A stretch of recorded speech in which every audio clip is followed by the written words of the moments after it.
red herring is the introduction of an irrelevant or random point into an argument meant to change the subject. Um, so this is like when um, something is completely irrelevant, but they just throw it in there and totally throw you off base into an argument. So maybe you're talking about gun laws or something, and somebody brings in the fact that there's nuclear bombs are really the bigger problem. It's like that has nothing to do with the argument about gun laws, but they just throw that in and gets you off topic. The next word, ad hominem, comes from the Latin, and this is an attack on the person instead of the opponent's ideas, and it comes from the Latin meaning turn to the man. So this says only an idiot would engage in ad hominem attacks. Calling someone an idiot is an attack. This is like whenever somebody is mad about what Trump does, but they call him an Oompa Loompa instead. That's attacking him as a person, not because of his ideas. Argument from a faulty authority is a fallacy in which the speaker or writer seeks to persuade not by giving evidence, but by appealing to the respect people have for the famous person. So this would be like if, Jenny McCarthy believes that vaccines cause autism, and a lot of people believe her just because she's a celebrity, but in fact she doesn't have any medical credentials at all, and it's only because she's famous that people are like, well, Jenny McCarthy thinks so. That's not logical. Straw man is misrepresenting or exaggerating someone else's argument to make it easier to attack. For example, if somebody says that we need to have more PE lessons in school because students aren't physically fit, if they were misrepresented, they would come back and say, oh, so you're saying we just need to get rid of all our academic classes and focus only on PE, huh? It's like, no, actually, that's not what I said. But they'd be exaggerating that in order to make it easier to attack. Begging the question or circular reasoning is a fallacy in the conclusion.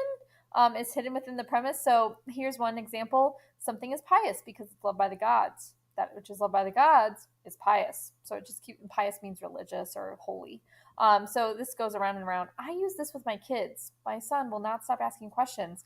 And so he says, why do we have to go to bed? And I say, because it's nighttime. And he says, why is it nighttime? I say, because it's time to go to bed. And we just keep having that conversation over and over again until he gets tired enough to actually fall asleep.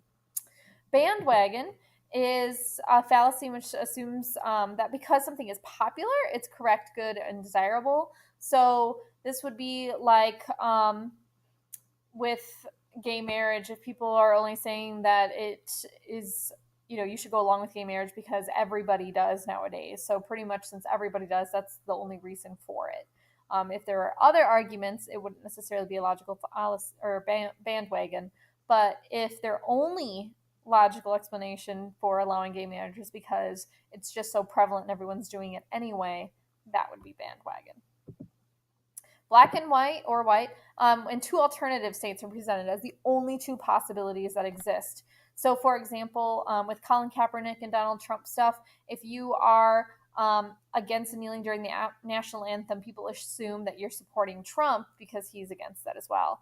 And actually, it's like, well, no, actually, I could think that Donald Trump's tweets were not respectful, and I could think that Colin Kaepernick's kneeling is not respectful. I don't have to be one or the other.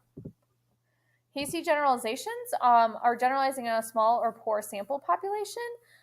People do this a lot with racist comments, and honestly, we do it a lot with the Amish. And we will generalize the entire Amish into one group and assume that they are all the same.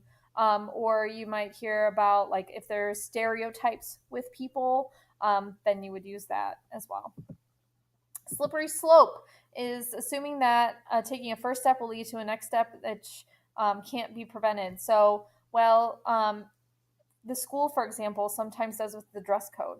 Originally, we didn't have any rules on the holes in the jeans at all, but then they started going up further, and so people are like, oh, well, if you allow jeans up to the knees, then people are just going to push them up further, and then sooner or later they'll be on their butts, and oh my gosh, we can't have that, so we're just not going to allow any holes in jeans at all. And so we were afraid of that slippery slope of things just progressively getting worse. Appeal to emotion. This is basically pathos. It's when it's emotionally charged, and so it's not a logical reason, but is instead one based on the emotions. Non sequitur is it does not follow an argument in which the conclusion does not follow from the premise. So be like, if you really loved me, you would totally buy me that car. Um, Actually, no. My amount of love for you is not based on how much money I spend on you. The next is dogmatism. This is the assumption that even though millions believe otherwise, only your belief is right. A lot of times, this is referring to with religion. So, if people believe that their religious beliefs are correct and it's the only one that's correct, then even though millions of other people believe other religions, they still are only relying on theirs to be a logical argument. And the last one, semantic equivocation, is purposely rephrasing the argument incorrectly or relying on unclear, ambiguous language. This kind of goes along with an earlier one. So if somebody said that they were, um, maybe thought that kids were watching too much TV, then they could say, "Oh, so you want to ban all TVs?" And it's like, no, that's not what I was saying, but you are twisting my words around to make it seem like that's what I said. And so that would be the semantics, is playing on the words, or equivocation is like making what I said equal to something else when that's not what the speaker intended. So those are all of the logical fallacies. And there's another link for some more explanation examples if you need it.